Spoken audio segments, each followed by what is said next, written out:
जैसे ही माता रानी अपने शरीर का दाह कर देती है, वहां पर उपस्थित जितने भी रुद्रगण हैं, जितने भी रुद्र के गण हैं, वो भी हा माता हा माता हा मां सती हा मां सती करते हुए कुछ रुद्रगण तो उसी समय अग्नि में अपने आप को भस्म कर देते हैं, और कुछ रुद्रगण तो लड़ाई के लिए राजी हो जाते हैं कि जिनकी वजह से मेरी माता ने अपनी शरीर को भस्मीभूत कर दिया है, उनको मैं छोड़ने वाला नहीं हूँ। लेकिन दक्ष बड़ा पावरफुल है, बड़ा शक्तिशाली है, वो अपने सेवकों के द्वारा, अपने अनुचरों के द्वारा रुद्रगणों को मार करके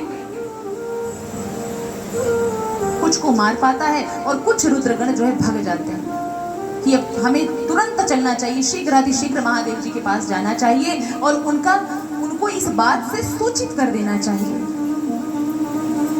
अब महादेव जी कैलाश पर्वत में समाधिस्थ अवस्था में बैठे हुए, किस अवस्था में?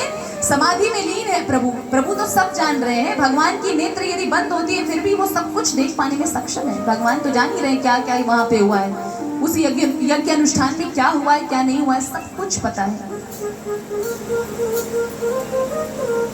अब जैसे ही यहाँ पर आते हैं लौटकर रुद्रगण बोलते हैं, हे महादेव नेत्र खोलिए, नेत्र खोलिए महादेव।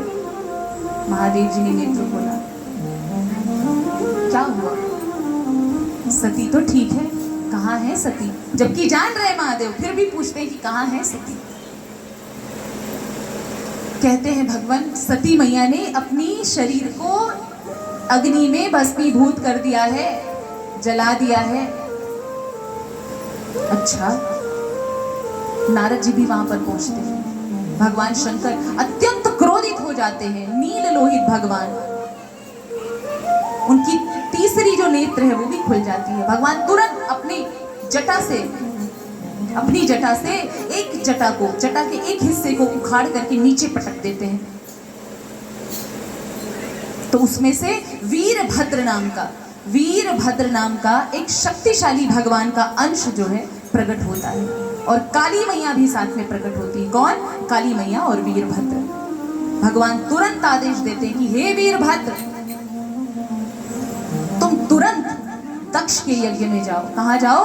दक्ष के यज्ञ में जाओ, और जो वो यज्ञ अनुष्ठान कर रहा है ना, उसके समस्त यज्ञ अनुष्ठान को नष्ट भ्रष्ट कर दो और दक्ष को भी मार गिरा दो। वहां से कोई बच कर जाना नहीं चाहिए। जो भी दक्ष के इस पाप कर्म में सहायक बना है, न वो बचना चाहिए, न वो पापी दक्ष बचना चाहिए। अब तक तो मैं इसलिए चुप था क्योंकि वो मेरी पत्नी का पिता था, लेकिन जब अब मेरी पत्नी ही नहीं रही तो उससे मेरा क्या वास्ता है? कोई वास्ता नहीं है। अब मैं उसको छोड़ना नहीं चाहता। मेरी आज्ञा है कि तुम शीघ्रातिशीघ्र जितना जल्दी हो सके दक्ष के यज्ञ में जाओ।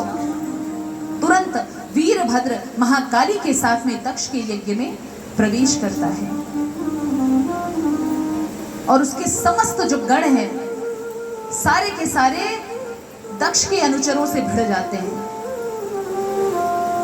अब जो वीरभद्र है, वीरभद्र सोचता है कि मेरे सारे रुद्रगण तो इनको समाप्त कर देंगे। अब ये यहाँ विष्णु जो बैठा हुआ है, विष्णु को मारने का कार्य किसका होगा? मेरा। लेकिन चूंकि यहाँ पर दधीची ऋषि का, किसका? दधीची ऋषि का श्राप मिला था कि दक्ष के यज्ञ अनुष्ठान में भगवान विष्णु भी वीरभद्र के हाथों पराजित होंगे। ये किसका श्राप था? दधीची ऋषि का। दधीची ऋषि ने पहले ही दक्ष को समझाया था कि यदि महादेव यहाँ पर इस यज्ञ अनुष्ठान में शामिल नहीं होंगे तो ये अनुष्ठान पूरा नहीं होने वाला है। दक्ष ने उनकी बात को नहीं माना, और दधीची ऋषि बहुत बड़े शिव भक्त थे।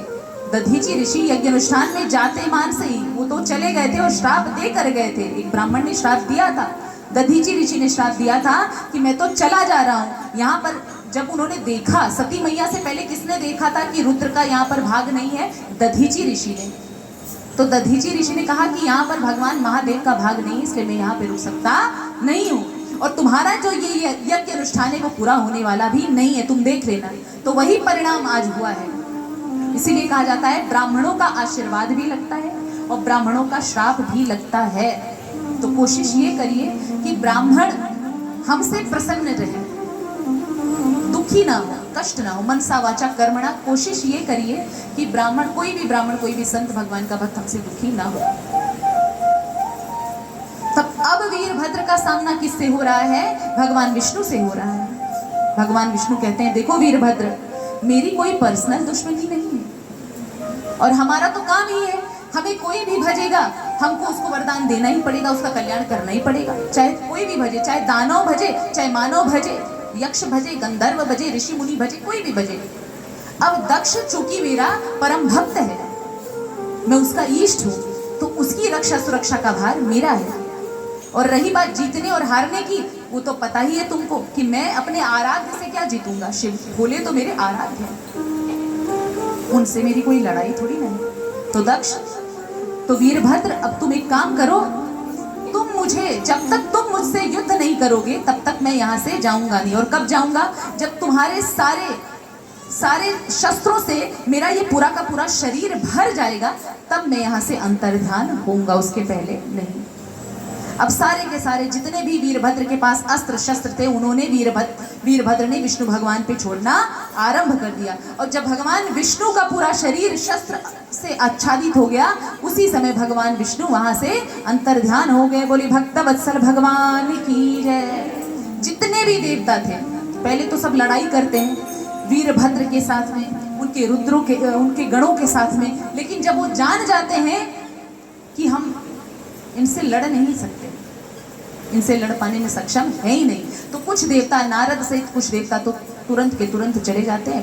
बाकी बचे खुचे देवी देवता जो होते हैं, ऋषि मुनि होते हैं, काफी मरते भी हैं, मारते भी हैं। उसमें से एक भगवान जो विष्णु है, उनका अंश है भृगु ऋषि। भृगु ऋषि भी बहुत ही, जब भगवान को, महादेव को राजा दक्ष श्राप दे रहा था, उनका अपमान कर रहा था, तो भृगु ऋषि बहुत दाढ़ी हिला हिला के हंस रहे थे। तो भृगु जी की दाढ़ी ही नोच ली वीरभद्र ने। भृगु ऋषि थे, उनकी दाढ़ी की, तू ही था भोलेनाथ का, अपमान करते समय बड़ा दाढ़ी हिला हिला के हंस रहा था। तो भगवान ने क्या किया?